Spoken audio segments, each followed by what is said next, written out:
Salut tout le monde, dans cette vidéo nous allons continuer l'explication de l'approche POO, la programmation orientée objet en Python.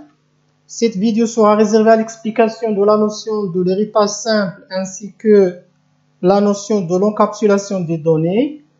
Concernant l'héritage multiple, il sera expliqué dans la vidéo suivante. Qu'est-ce qu'un héritage?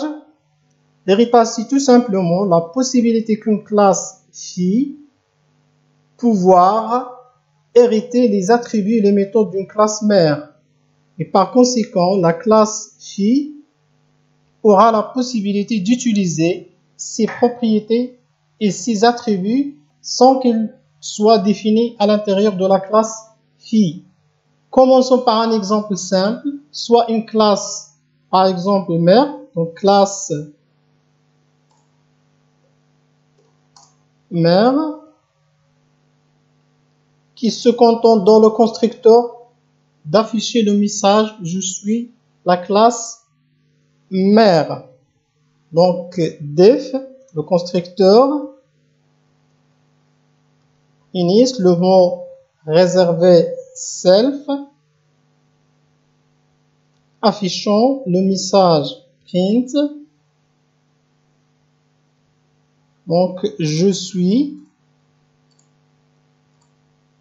la classe mère. Voilà, on a défini une classe. Dans le constructeur, on affiche le message je suis la classe mère.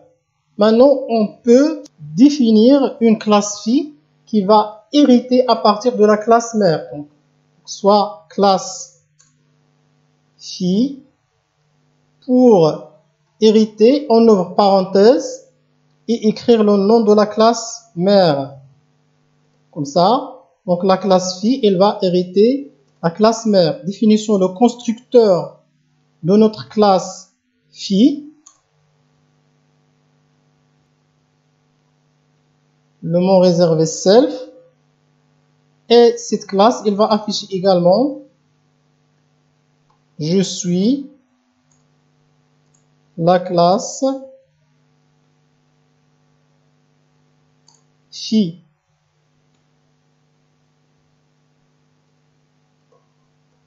Maintenant, on va créer un objet de type classe phi. Donc, soit f égale phi. Donc, on va enregistrer et exécuter notre programme. Donc, notre test.py. Donc, voilà, on a affiché je suis la classe phi.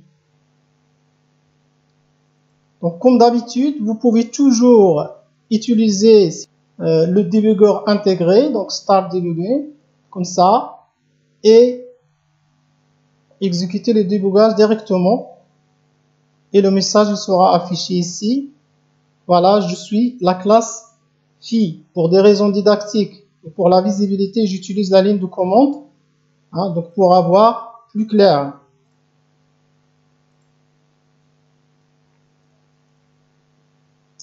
Voilà, on a défini notre classe phi qu'il affiche, mais vous voyez que je suis la classe mère et n'est pas exécutée. C'est-à-dire que le constructeur de la classe mère ne sera pas, si vous voulez, automatiquement exécuté. On doit, donc pour faire ça, on doit faire un appel explicite à l'initialiseur ou bien le constructeur de la classe mère. Je dis l'initialiseur parce que par abus de langage, on appelle la méthode init constructeur. Mais le vrai constructeur, on verra dans une vidéo que ce n'est pas init mais la méthode new. Donc, mais généralement, on dit que init c'est le constructeur. Pour accéder à l'initialiseur ou bien le constructeur de la classe mère, on doit faire un appel direct de notre classe mère. Pour cela, on utilise la méthode super, comme ça, entre parenthèses, point, et la méthode init de la classe mère. Comme ça. Donc super, c'est implicitement, on fait appel à la classe mère. Donc, exécutons notre programme. Voilà, je suis la classe fille et puis je suis la classe mère. Donc, on a accédé à l'initialiseur de la classe mère. Ici, on peut, si vous voulez définir les deux paramètres, on va donner la méthode mère de notre classe. Donc, ici, on doit définir la classe fille. Comme ça. Voilà, je suis la classe fille, je suis la classe mère. On a dit que ils sont implicitement fournis, donc ce n'est pas la peine de donner ces deux paramètres. On verra dans d'autres exemples les cas où nous devons, si vous voulez, fournir le paramètre classe et le paramètre self. Donc ici, on a dit que la classe fille hérite les attributs et les méthodes de la classe mère. Donc donne un autre exemple pour bien comprendre. Donc soit une classe appelée personne et dans laquelle on définit notre constructeur self et qui demande deux paramètres.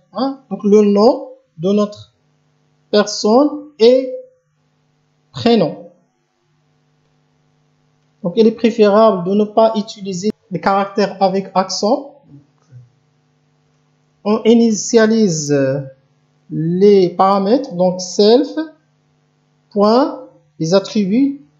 Il est préférable toujours d'utiliser un underscore, donc nom. Le premier attribut égale le paramètre nom, puis self, point underscore, prénom, égale paramètre prénom. Donc on a défini une classe personne qui a deux attributs, underscore nom et underscore prénom. Maintenant, on va définir une classe fille, donc classe étudiant.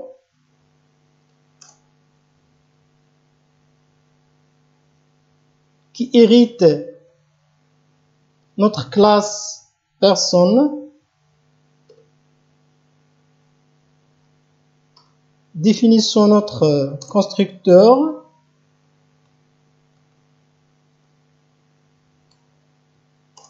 Donc, il y a donc la classe étudiant. Donc, il aura trois attributs. Premier attribut, c'est le code de l'étudiant.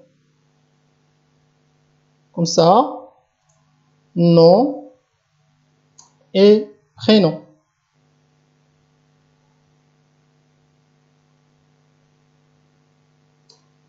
On a dit que pour initialiser les attributs de la classe mère, on doit faire appel explicite à notre constructeur. Donc on aura super point notre méthode init de la classe mère, puis on passe les paramètres nom, virgule, prénom. Donc on a passé les deux paramètres.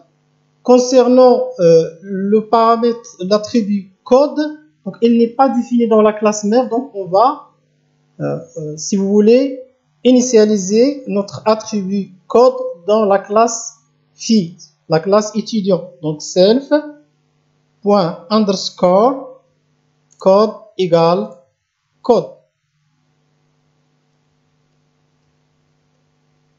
Définissons maintenant un objet de type étudiant, E égale étudiant.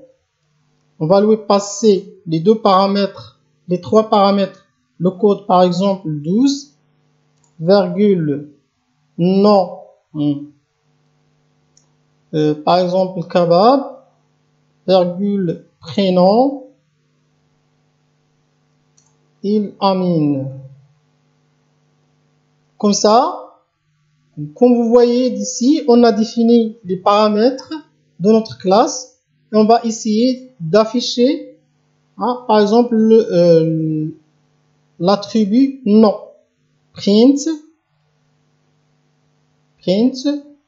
e.nom.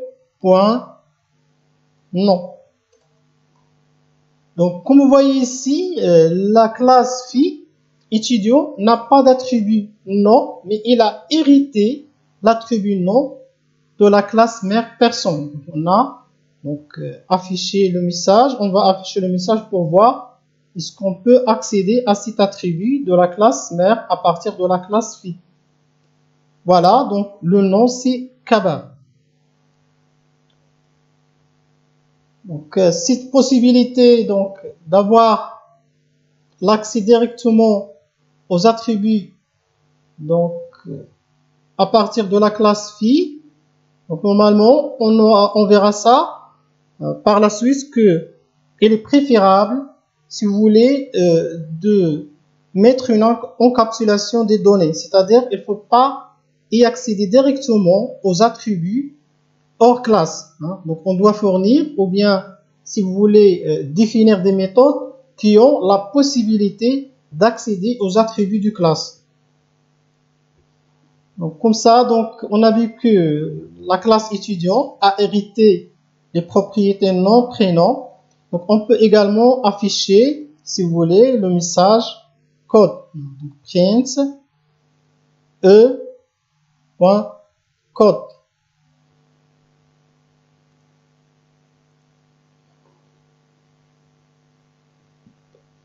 Voilà, vous voyez donc le nom c'est Kabab et le code c'est 12.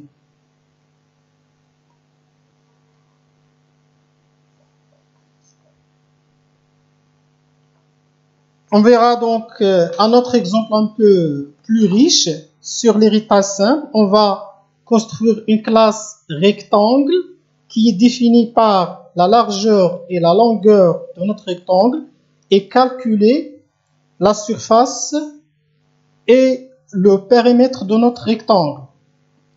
Et maintenant, on va en même temps définir la notion, si vous voulez, de polymorphisme. C'est quoi le polymorphisme? C'est tout simplement la possibilité de redéfinir une méthode qui est déjà définie dans la classe mère. Donc, on peut donner le même nom à une méthode qui est définie dans la classe mère pour changer le comportement donc de notre méthode, de la définir d'une autre manière pour enrichir notre classe. Et commençons par un exemple, donc classe rectangle.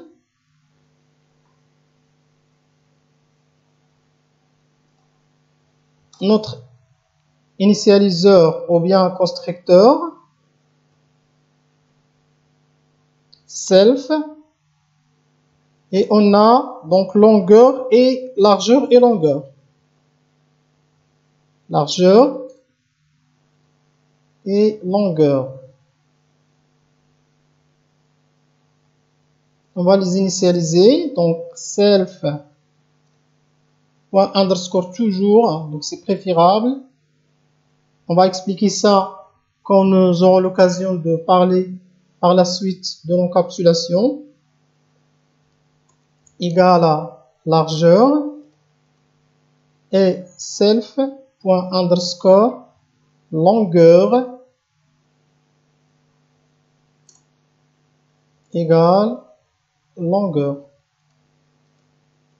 Voilà, donc on a initialisé les deux attributs qui sont attributs d'objet. Donc on a déjà parlé des attributs d'objet et des attributs de classe dans des autres vidéos. C'est pour cela il est préférable de suivre les vidéos concernant par exemple la PEO d'une manière successive parce qu'on explique la notion d'une manière successive pour pouvoir enchaîner l'explication.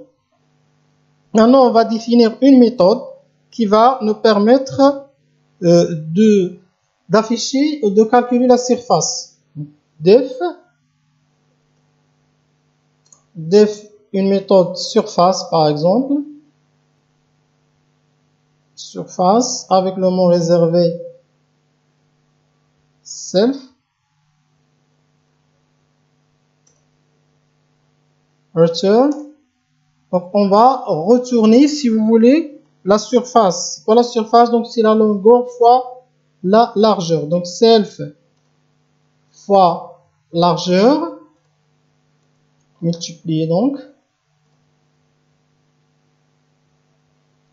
fois longueur. Voilà la première méthode qui va renvoyer notre surface du rectangle. Maintenant, on va définir une autre méthode qui va calculer le périmètre de notre rectangle. Def, donc périmètre. Périmètre, self, return, 2, donc le périmètre, ainsi que concernant le périmètre d'un rectangle, est égal 2 fois, entre parenthèses, la somme de la longueur plus la largeur. Donc 2 fois self fois largeur plus self fois longueur. Donc on a défini la méthode qui va calculer, si vous voulez, le périmètre. Donc on va tester notre exemple. R égale rectangle. On va lui passer par exemple des valeurs. Par exemple 5,8. On sait que le périmètre ici, c'est le 2 fois 8 plus 5, donc c'est 13 fois 2, c'est 26. Et concernant la surface, 5 fois 8, c'est 40. Donc print, on va calculer R fois surface, les méthodes, puis print R fois périmètre. On enregistre pour exécuter le programme. Voilà, concernant la surface, 5 fois 8, c'est 40. Et concernant le périmètre, c'est 5 plus 8, 13 fois 2, c'est 26. Donc ça marche très bien. Voilà la méthode de base, ce qui sera notre classe mère. Maintenant, on va enrichir notre classe et on va définir une classe carré qui est un exemple particulier du rectangle. Donc, le rectangle, le carré, c'est un rectangle dont la largeur égale la longueur. Donc, et pour calculer la surface et le périmètre d'un carré, on aura besoin d'une seule valeur, c'est-à-dire la mesure d'un côté. Donc, définissons notre classe carré, classe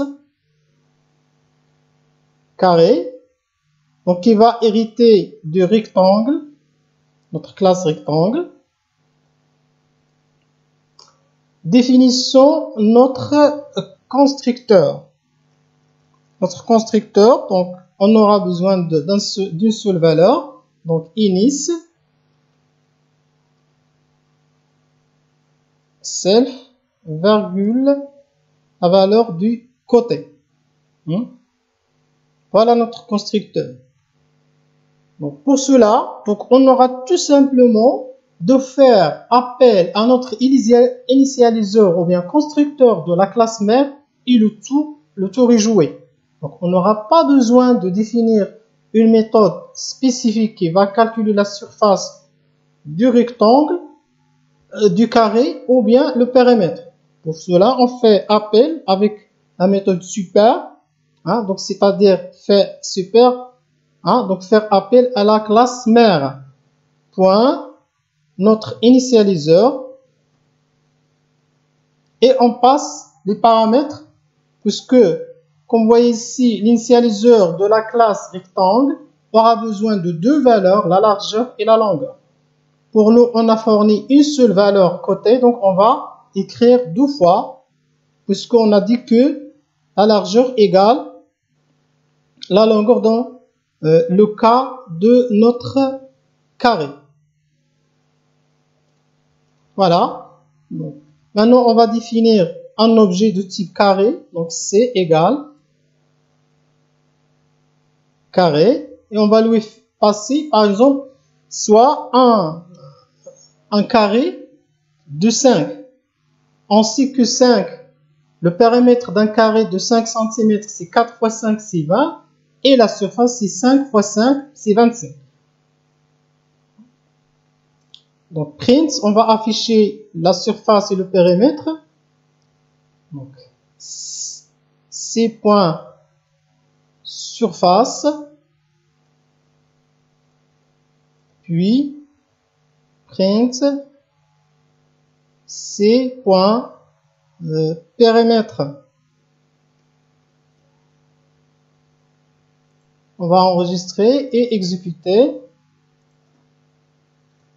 Voilà, on a dit que la surface 5 x 5, 25 et le périmètre c'est 4 x 5. On voit ici la magie de l'héritage. Donc on a ici construit ou bien définir une classe carré et dans laquelle nous n'avons pas défini aucune méthode pour calculer la surface ou le périmètre, mais on a hérité ces deux méthodes de la classe mère. Vous voyez ici, quand on a écrit 6.surface, c'est un objet de type carré, mais il hérite la méthode surface. On peut faire appel à la méthode surface de la classe mère. Même chose, on a ici écrit 6.périmètre. La méthode périmètre, elle n'est pas définie dans la classe carré, mais elle est définie dans la classe rectangle, c'est-à-dire la classe mère. Et ça, c'est la puissance de l'héritage, c'est de pouvoir, si vous voulez, enrichir une méthode et utiliser les propriétés et les méthodes de la classe. On va continuer ici et définir une autre méthode, une autre classe cube. Donc voilà, donc classe cube. Il est préférable de donner toujours, d'écrire toujours la première lettre de notre classe avec majuscule, qui va donc hériter de notre classe carré. Voilà. Donc on va faire appel à notre constructeur ici. Donc, def inis self virgule côté. Pour faire appel au constructeur de la classe mère, c'est-à-dire la classe carré, qui va initialiser les attributs. Et par la suite, l'initialiseur ou bien le constructeur de la classe carré, il va faire appel également à la classe mère rectangle. Donc super.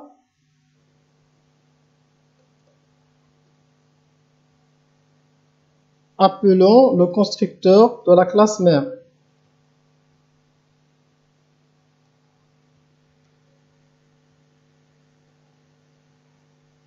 On va lui passer, bien sûr, la valeur côté.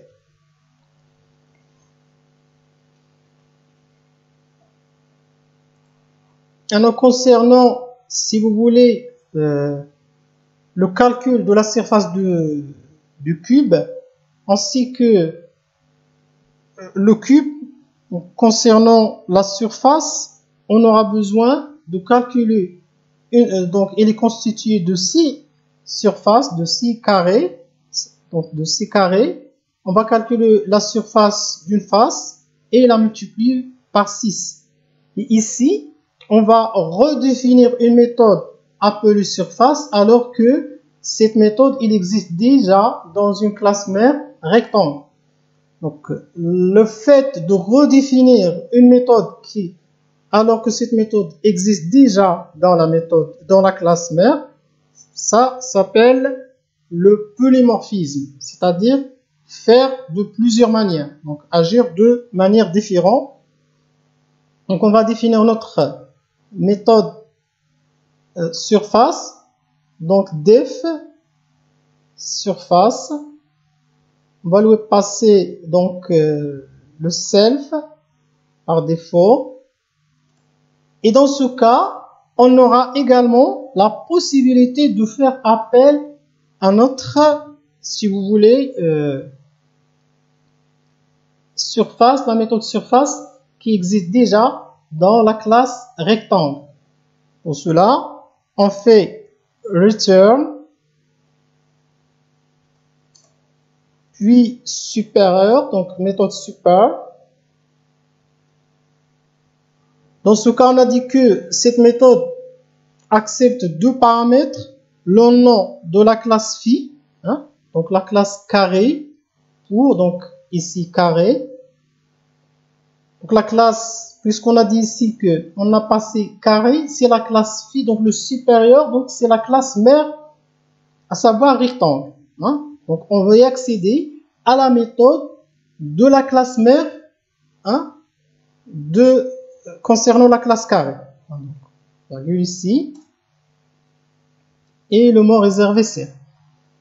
Voilà, donc on a déjà dans carré, nous n'avons pas une méthode appelée surface, mais sa classe mère qui a une méthode surface. On veut y accéder à cette méthode surface qui calcule, si vous voulez, la surface d'un rectangle.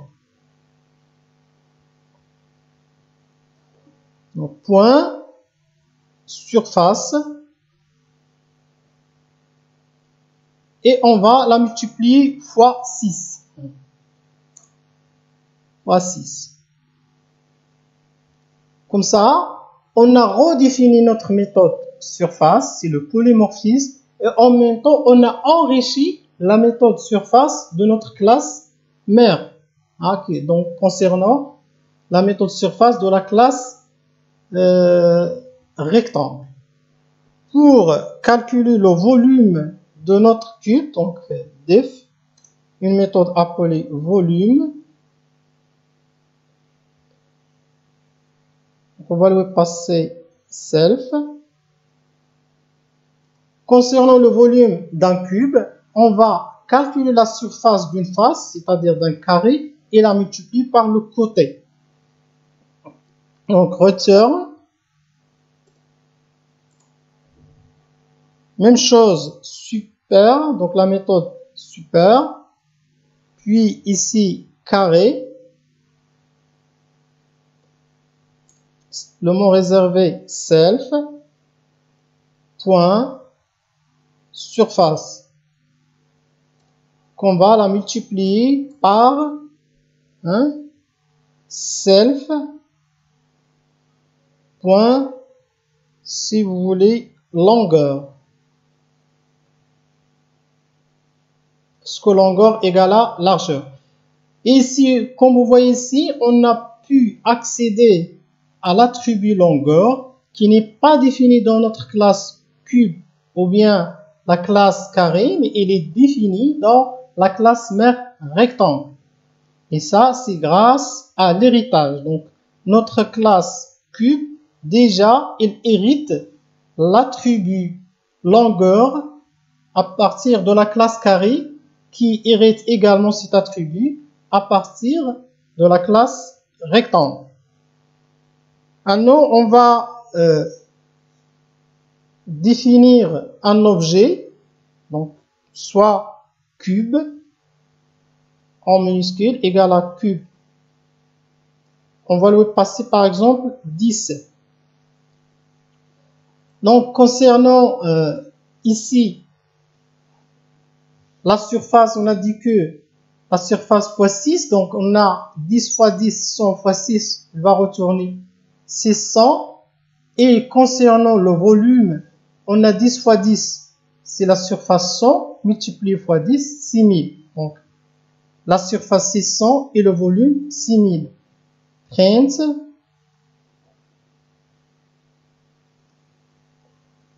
cube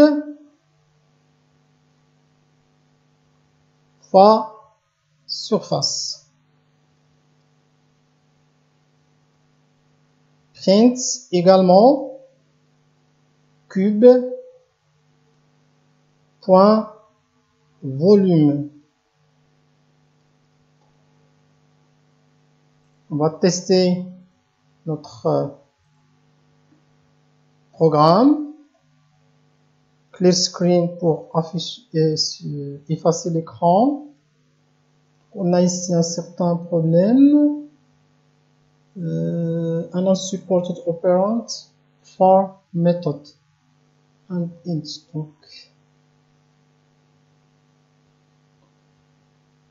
Donc, dans la ligne 24, return supercarry. Ah oui, ici, voilà. Donc, on a surface c'est une méthode. On doit, si vous voulez, mettre les parenthèses. On a oublié de mettre les parenthèses. Tout simplement.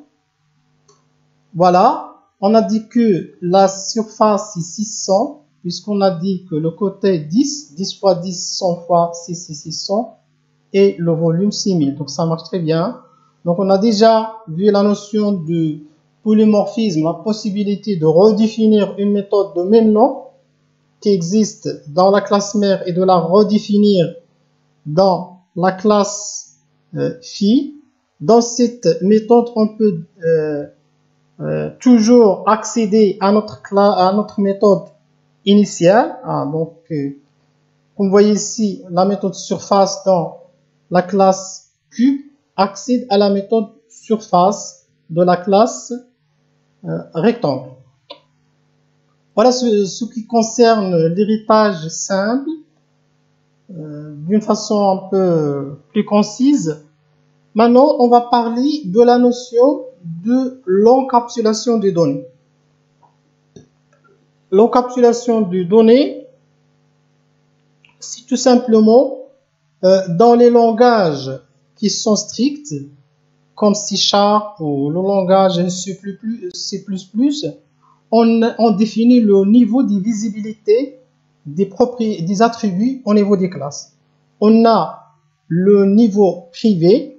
Un attribut privé, normalement, il peut être accédé seulement dans la classe. Donc, on ne peut pas accéder à un attribut privé à partir de l'environnement extérieur ou bien à partir d'une classe phi. Ça, c'est le premier niveau, donc privé. On a le niveau protégé ou la visibilité protégée. Un attribut protégé, il peut être utilisé dans la classe dans laquelle il est défini. En même temps, il peut être également utilisé dans la classe phi. Donc, on peut accéder à un attribut protégé à partir d'une classe phi, comme on peut l'utiliser bien sûr dans la classe mère. Ça, c'est le deuxième niveau.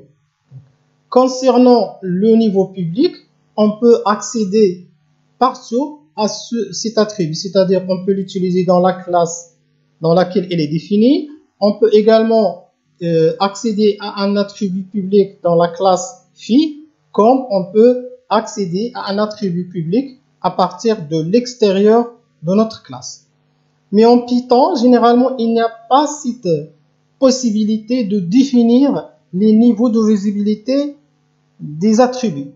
Tout simplement, on doit, donc c'est le développeur qui doit respecter cette norme de niveau de visibilité. C'est-à-dire, si on veut définir un attribut public, on doit écrire le nom de l'attribut sans utiliser un underscore. Pour définir un attribut protégé, on utilise un seul underscore. C'est pourquoi, quand on a commencé, on utilise généralement un underscore, un seul underscore pour, si vous voulez, indiquer qu'il s'agit d'un attribut protégé. On peut toujours accéder à cet attribut protégé à partir de l'extérieur. Il y a également le niveau privé, on utilise deux underscores en préfixant le nom attribut par deux underscores. Donc, on va expliquer ça par un exemple. On va définir une classe comme ça, donc employé par exemple.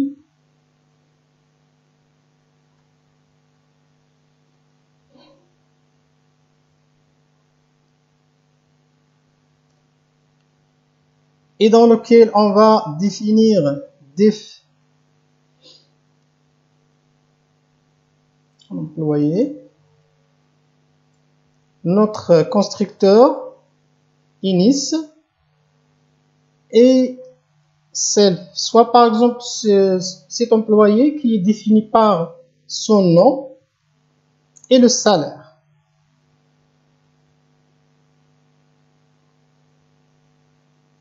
Donc, initialisons nos attributs. Pour définir un attribut public, on utilise tout simplement le nom. Donc, point nom égale nom. Également, self point salaire égale à salaire. Donc, on a ici défini deux attributs publics. Alors, donc, pour définir les attributs publics, pour respecter cette notion, en Python, écrire le nom sans l'attribut sans le préfixer par un underscore. Et on peut, si vous voulez, accéder directement. Donc, définition par exemple E égale à employé, défini par un nom. Donc, par exemple, Philippe et un salaire de 2000.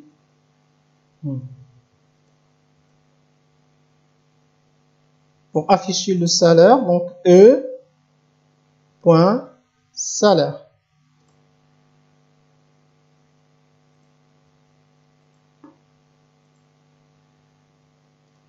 Voilà, le salaire de 2000 est affiché. Donc ça concernant le niveau de visibilité publique, dans une classe, on a défini l'attribut de type public, on peut y accéder partout, soit à l'extérieur, soit à partir d'une classe phi, etc.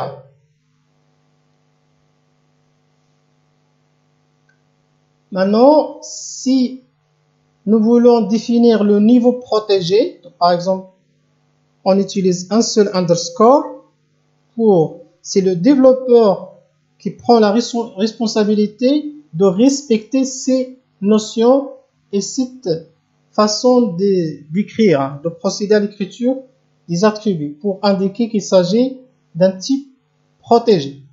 Ici, on a défini deux paramètres protégés. On peut toujours y accéder à partir de l'extérieur. Ici, par exemple, underscore salaire. On verra qu'on peut toujours accéder. Mais il est préférable, dans le cas où nous avons un attribut de type protégé, d'utiliser une méthode pour y accéder. Donc, def, comme ça, get salaire, self, return, self.salaire. Et le d'y accéder directement, on utilise la méthode get salaire. Comme ça. Donc, pour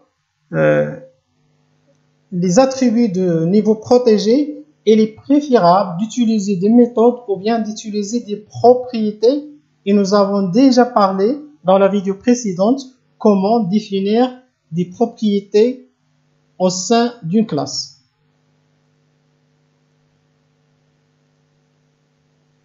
Voilà, donc c'est 2000. Donc on a utilisé notre méthode.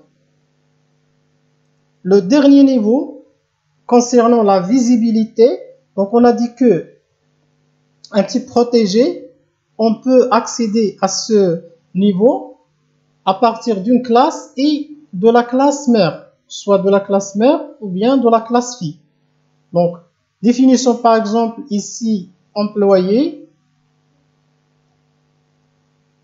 et par exemple on va définir une classe comme ça qui hérite de cette classe, par exemple classe cadre qui hérite de la classe employé.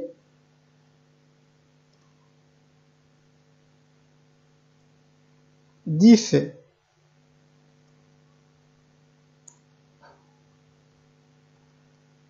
self, virgule, on a toujours le nom, salaire et par exemple prime. Donc, par exemple, c'est le cadre qui a une prime et l'employé n'aura pas une prime. Donc ça, c'est un exemple comme ça théorique, rien à voir.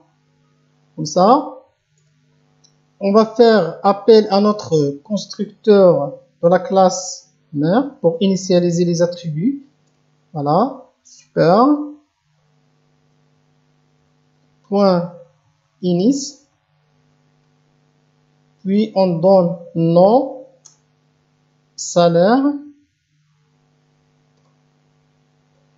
Concernant l'attribut prime, il n'est pas défini dans la classe mère. On va l'initialiser dans cette classe fille. Self. Point. Donc fille. Donc on va lui donner donc prime égale prime. Donc définissons notre objet de type cadre. C égale cadre. On va lui passer le nom, donc comme ça, donc le même nom qu'on a dit, Philippe.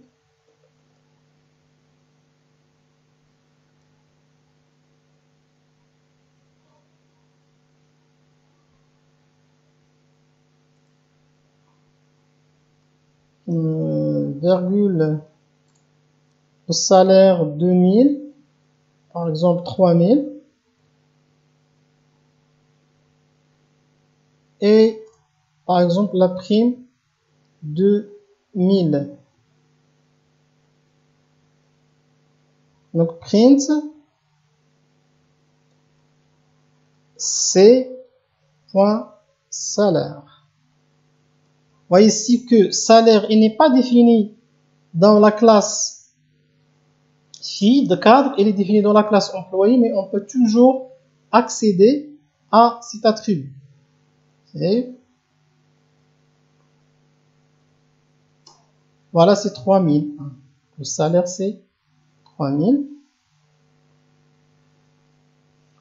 On voit ici que, donc, concernant le niveau de protection, on a dit que le type protégé, il est préférable d'utiliser des méthodes, mais on a ici tout simplement pour montrer qu'on peut y accéder. On n'a pas utilisé des méthodes pour retourner les valeurs. Donc, ça concernant les niveaux de visibilité, si vous voulez protéger.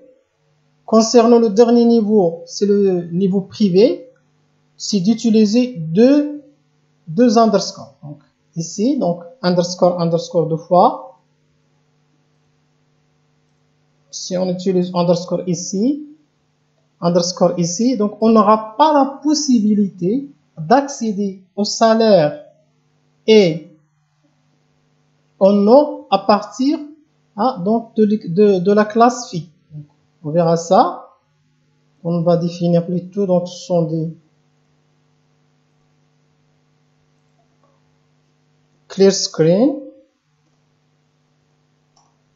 Ici, cadre has no attribute salary. Donc le salaire, il n'existe pas dans cadre. On ne peut pas y accéder. Donc la classe fille ne peut pas accéder à l'attribut salaire puisqu'il est donc on va définir déjà, donc on a ici, on va mettre deux underscores, pardon.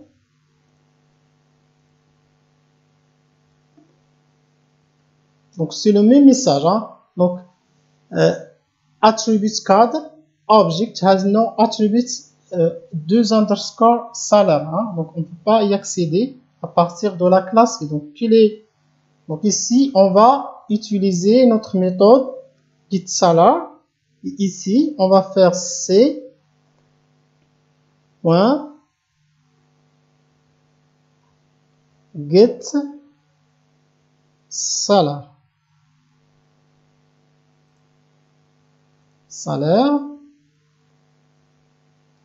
Voilà, donc on a pu accéder, si vous voulez, à l'attribut privé salaire en utilisant la méthode getSalaire. Mais on ne peut pas y accéder directement, même dans la classe fille, on ne peut pas y accéder. Ça, normalement, si tout simplement, donc, mais on peut toujours accéder, hein, on peut toujours accéder à un attribut de type privé en utilisant, si vous voulez, syntaxe suivante. Donc, on va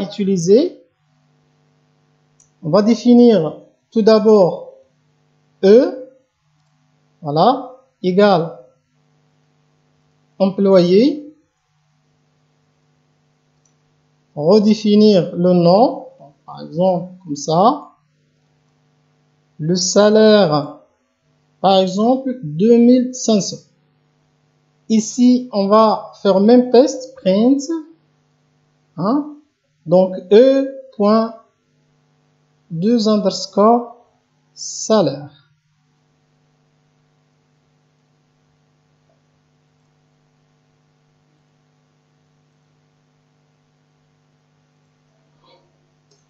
Voilà, donc attribute error, class employee or object has no attribute salaire. Donc c'est un attribut privé, on ne peut pas accéder à partir de l'extérieur de notre classe. Mais tout simplement en utilisant notre méthode getSalaire, il est possible. Hein. Donc ici, si on écrit getSalaire, on peut toujours y accéder via une méthode. Voilà, on a pu accéder à la valeur de notre attribut privé, mais il y a une syntaxe, hein, qui nous permet toujours d'accéder, si vous voulez, à notre attribut en utilisant, si vous voulez, une certaine écriture. Donc, c'est le nom. Si on écrit ici print E underscore, le nom de notre classe, c'est employé,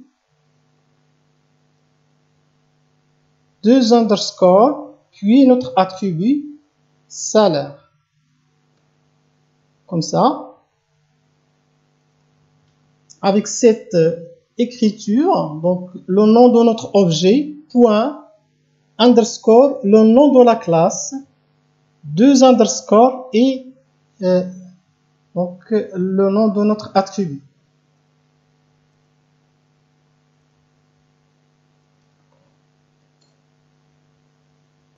Voilà, ici n'est pas employé, donc on a ajouté E, donc c'est une faute de saisie.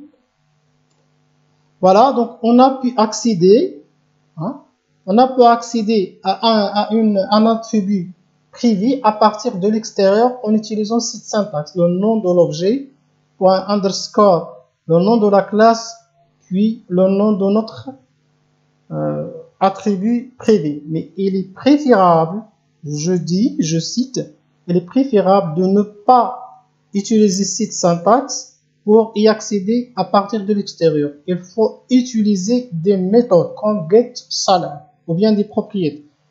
La même chose concernant l'attribut protégé. Il est préférable de respecter cette norme de développeur et c'est la responsabilité du développeur qui va respecter cette syntaxe. Voilà, cette vidéo touche à sa fin. Dans la vidéo suivante, on va traiter la notion de l'héritage simple et la résolution, si vous voulez, du niveau de hiérarchique. Donc, ça, donc, on le verra dans la vidéo suivante. Merci pour votre attention et à une prochaine vidéo.